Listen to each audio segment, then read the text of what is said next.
हाँ, hello student. ये जो है आरएमओ की प्रॉब्लम है 2006 की।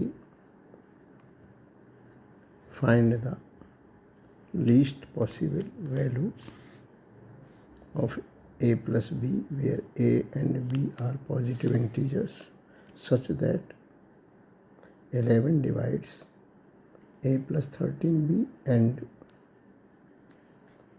13 divides a plus 11b. अब 11 divides a plus 13b means a plus 13b is equal to 11 k1 where k1 is a positive integers. क्योंकि 11 डिवाइड करता है a plus 13b, तो a plus 13b can be written as 11 k1, 11 की table में आएगा। तो ऐसा लगता है कि 11 की टेबल में आएगा तो बड़ा आसान सा प्रॉब्लम है। ऐसा नहीं होता ओलंपियाड की प्रॉब्लम में। और जो a plus 13b है it is divisible by 11, a plus 13b, तो 11 k1 हो गया। और a plus 11b divisible by 13, तो ये 13 k2 हो गया।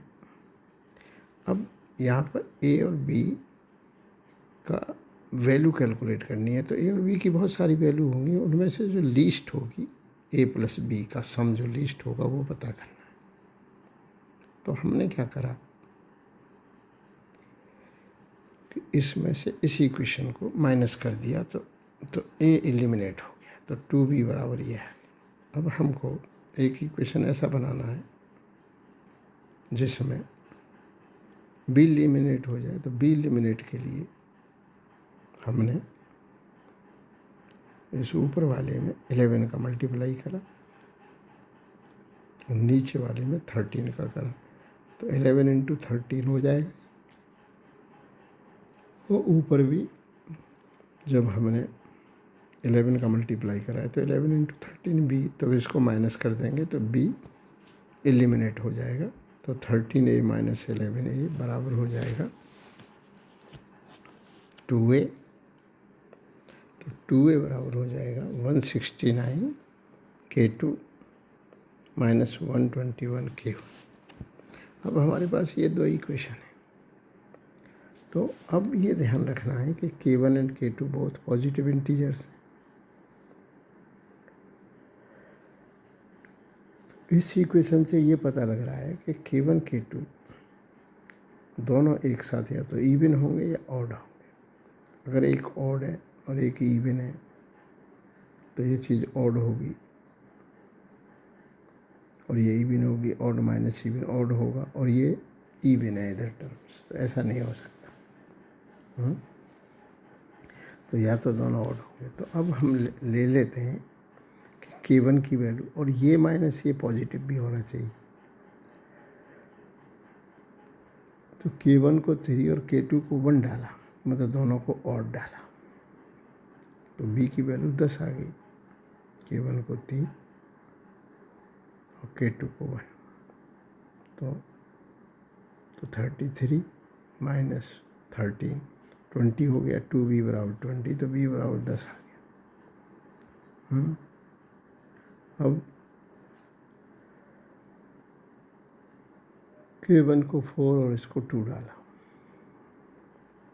तो अगर हम k1 और k2 ये वैल्यू लेते हैं और फिर k1 k2 की वैल्यू से a कैलकुलेट करते हैं, k1 को ये 3 ले लेते हैं तो ये 361 हो जाता है, और k2 को 1 ले लेते हैं तो 169 हो जाता है। तो ये ओवरऑल क्वांटिटी नेगेटिव आ जाएगी और a नेगेटिव आ जाएगा, तो ये पॉसिबिलिटी नहीं। तो अब हम k1 को 4 और k2 को 2 ले लेते हैं। k2 को 2, फिर दोनों इवन लेंगे। इसको फिर 4 नहीं ले सकते, इसको 4 लेने के बाद इसको 4 नहीं ले सकते, क्योंकि ये चीज़ फिर नेगेटिव आ जाएगी। तो फिर b नेगेटिव चाहिए नहीं, तो 4 2 से b 9 आ गया। लेकिन इन्हीं वैल्यू को जब यहाँ पुट करा तो a की वैल्यू नेगेटिव आ गई। तो इस तरह से अपन चलते रहे। फिर अपन ने k1 को 8 और k2 को 6 डाला, तो b की वैल्यू 5 आ गई और a 23 आ गई। तो यही सबसे लीस्ट वैल्यू है। a की वैल्यू 23 और बी की वैल्यू 5। तो अब ये 8 और 6 है, 8 और 6 है, तो 8 में 88 हो गया, 6 से 78 हो गया, 80 और 76।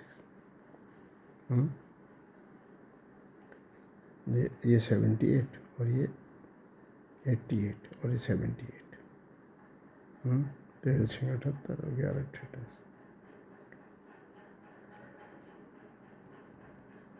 तो ये जो डिफरेंस बचेगा वो 10 होगा, तो बी की वैल्यू 5 आ जाएगी। और ये इन दोनों से वो भी सेटिस्फाई हो रहा है। अब ए की वैल्यू वो आ गई,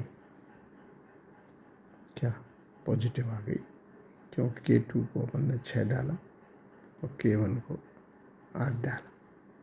तो ऐसा डालने पर K2 को 6 और K1 को 8,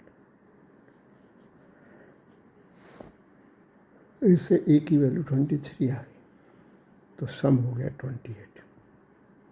यही प्रॉब्लम थी।